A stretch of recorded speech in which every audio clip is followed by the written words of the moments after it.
What's up, guys? Welcome to Box Football, and I'm here with Jack to react to Manchester United and the fallout from the Manchester derby. Mainly just to talk about not the blue side of Manchester, but the red side of Manchester, Manchester United, and just Jack, what is going on with this football club, Jack?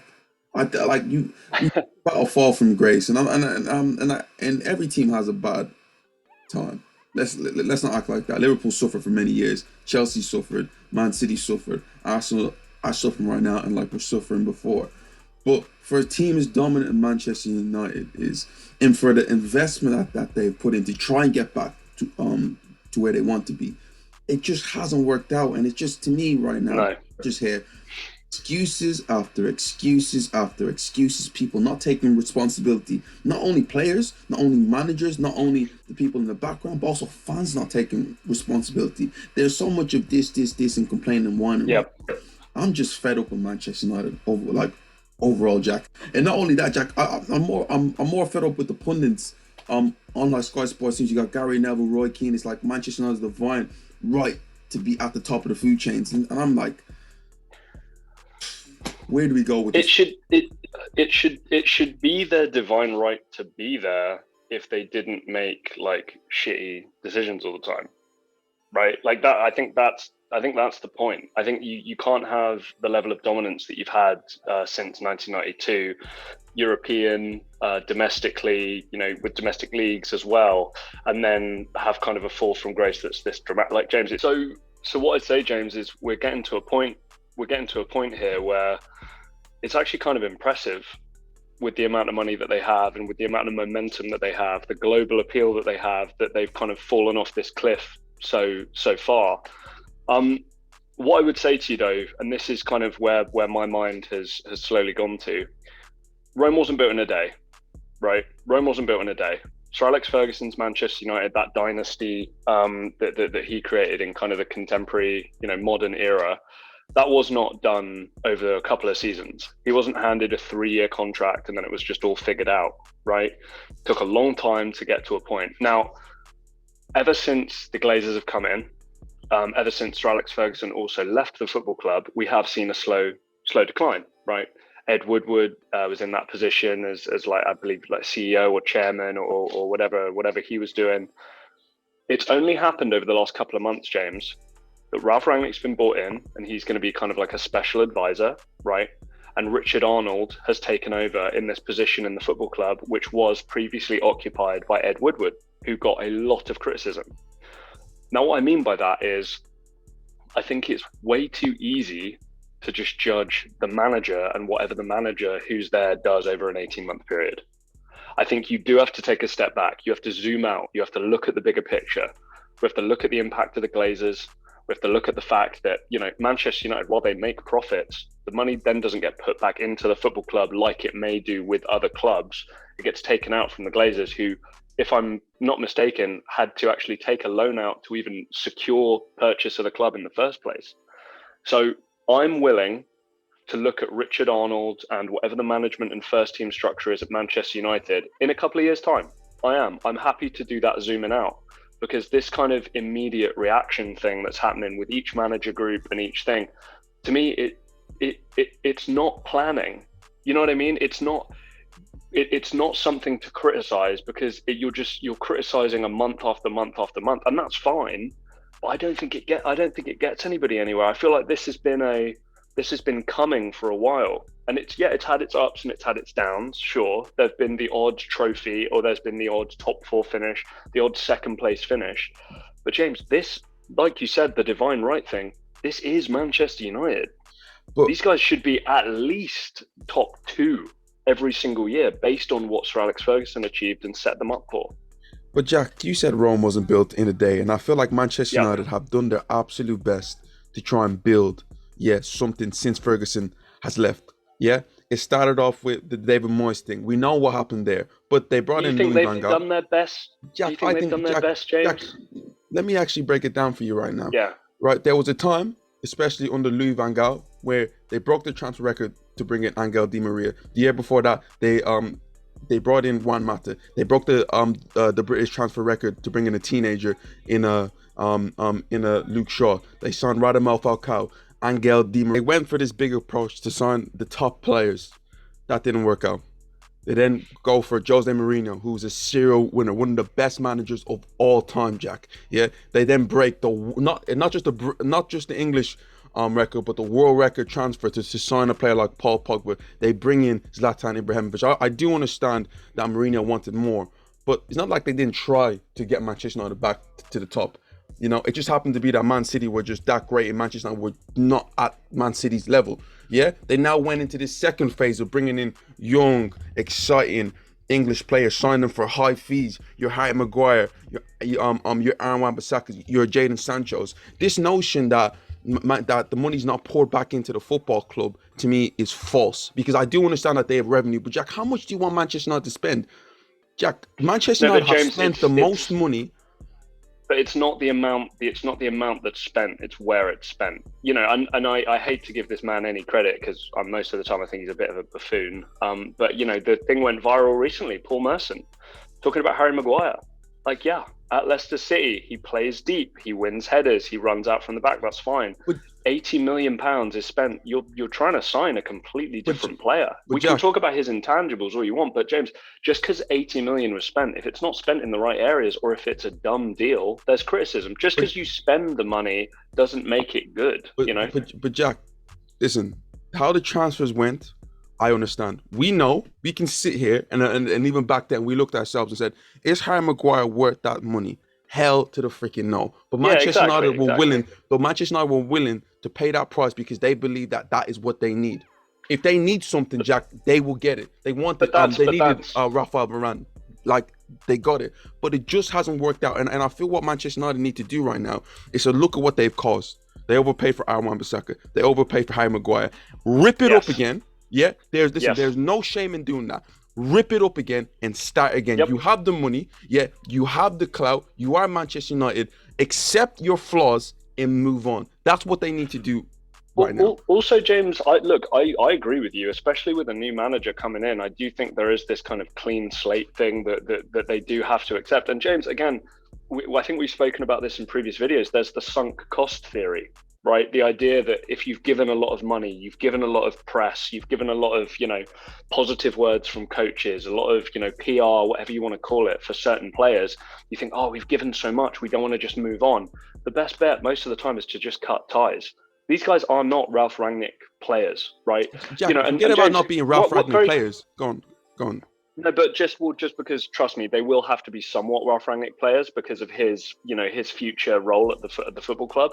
But what I would say, James, out of all those names you mentioned, people listening as well, like let me know, what are we talking about successes there? You said Zlatan Ibrahimovic. I think for free, he came in and was very, very effective, right? There were three trophies. One was a Community Shield, 2 trophies, right? It was a Europa League and I think a Carabao Cup, right? Or an FA Cup, right? Yeah. Big deal. But Zlatan was a success. Is Paul Pogba a success for 90 million? No. I don't know. I'll leave that up to you guys. I mean, it's one of the most talented players in the world, but has he been a success? I'm not so sure. We talked about it. Falcao, Di Maria, Harry Maguire, all these players, Wan-Bissaka, all these guys. Again, money can be spent, that's fine. But if you're not spending it in the right areas or on the right people, then, you know, what are you doing? And James, my biggest thing, and I know I draw these comparisons a lot, people probably get sick of it. I watch a lot of the NFL. One of the biggest parts about scouting in the NFL is interviews. It's not just what you see on the pitch. How good at football are you? There's an interview process. You see what character you're signing. Because James, what we're seeing at the moment, mate, is a lot of, like you said, a lot of finger pointing, a lot of this, a lot of that. The only people who, to me, from when I'm watching games, look like they're displaying the right attitude is Scott McTominay and Fred. That's about it. But Jack, listen, I just look at this right now and just say they have done their absolute best. Yeah, another player that I forgot to mention who was at the top of his game at the time was Alexis Sanchez that they brought in. Jack, the names that we're talking about here, this isn't average footballers here. We're talking about some of the best players in the world. This hasn't been Manchester United not trying to. Jack, who's the highest wage bill in the Premier League? It's Manchester United. Is it really? I thought it was City. No, yeah. Jack. It's Manchester United who spent the most in the last 10 years It's But again, Manchester United. but you're saying that as if like that means that they should have No, success. no, no, but no, It's but no, where but it's spent. Jack, I understand that, but this notion of Manchester United fans, oh, the Glazers don't do this, the Glazers don't do. Jack, they want a player. Here's a blank checkbook. Get the guy. They've got the That's not majority of true. guys. Historically, I would say that's not true, though. I No, think but you Jack, can no, look but at Jack, no, but Jack. In the last 10 years, they've got the majority of guys that they've wanted. they've got the majority, but there have also been a number of major failings on behalf of the scouting team and just not being able to get the players that they want. I mean, we could rattle off a bunch of names where they failed to get the people they want and they've had to settle for backup plans. And also, James, I would say this to you as well. A lot of the time, we have to remember that the success of this football club, James, was riding off the coattails of the academy products. This is not a club who historically have really had to delve into the transfer market to create. They have. I remember No, they signed James, they Dwight York, haven't. Andy James, Cole. no, Manchester James. United have always signed the best players in No, but James, in the Premier League, Jack. No, that's not true. Yes, Jack. Foundationally, Dimitar Berbatov. James, foundationally, I disagree with you. I don't think that's true. You look at nearly their entire starting 11 for the best part of 15, 20 years. It's been, 50% at least academy players? There's not many clubs who can come in and do that and especially achieve what they've achieved. So this has not been a club that's ever really like let's say, a Chelsea historically or a Man City historically have had to rely on a 1 through to 11 of players that have been signed with a cohesion and a reason behind it. Because you've had your Gary Nevilles, you've had your Paul Scholes, you've had your Ryan Giggs, etc. You've had these academy guys, Darren Fletchers, whatever, of people who have been there, done it from that perspective. It's kind of a new ground for them right now because, James, I'm looking at the guys coming through. We talked about this with Anthony Elanga recently. I mean, is this Ryan Giggs? I don't think so. I mean, I'm not trying to say Ryan Giggs is a Ballon d'Or level caliber of player, but I'm just saying that kind of idea now. Is Scott McTominay a starting Manchester United central midfielder? I don't think so. So we're getting to a point now where the academy prospects coming through are not good enough. So what that ends up leaving Manchester United in a position of being is, well, what we have to do is create a 1 to 11 of players that we've signed. And with the failings in the transfer market, James, what the hell are they supposed to do? Jack, they do have players that come from the academy. Jesse Lingard. They have Marcus Rashford. They have Mason But James, Greenwood. These aren't starters. These aren't week in, week out starters. And also Mason Greenwood. I mean, that is a blacklisted player if I ever saw one. I don't listen. The way I look at Manchester United right now, I just see a team, a broken team who just it winds James, me up. It's boring. It's boring. No, Jack, yeah, and it winds me up. I'm stuttering over my words because it winds me up because I just hear the exact same stuff. The blame point. I remember when Harry Maguire first came, it was like, do you know what?